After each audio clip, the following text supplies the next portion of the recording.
Suriyada döyüşlərə qatılanların qarşısını almaq üçün hətta Milli Məclislə qanunları sərtləşdirdi. Daha doğrusu döyüşlərə qatılanlar əvvəl 8 ilədək azadlıqdan məhrum edilirdilərsə, bundan sonra cəzaların müddəti daha da artırılıb. Ümumiyyətlə, Suriyada münaqişənin dərinləşməsi təkcə Azərbaycanı deyil, bütün region ölkələri üçün ciddi narahatçılıqlara səbəb olub.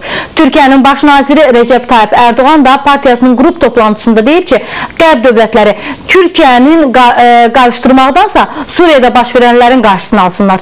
Erdoğan bir zamanlar qardaş dediyi Suriye prezidenti Bəşər Əsədin yenidən prezident olmaq arzusundan da danışıb. Suriye'de 4 yıldır oluk oluk kan akıyor. 200 bin insan öldü, sesleri çıkıyor mu? Hala bir müdahale var mı? Tam aksine orada zalim, katil bir yönetici destekleniyor ve şimdi de buyurun Cumhurbaşkanı adayı olarak kendi kendine Cumhurbaşkanı olmaya hazırlanıyor. Hangi yüzde sen sandık getireceksin?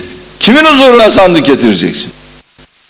Erdoğan həmçinin deyib ki, Türkiyənin üzərində əməliyyat aparmaq istəyən qüvvələr qarşılarında çökmüş bir ölkənin dayanmadığını yəqin etməliydilər.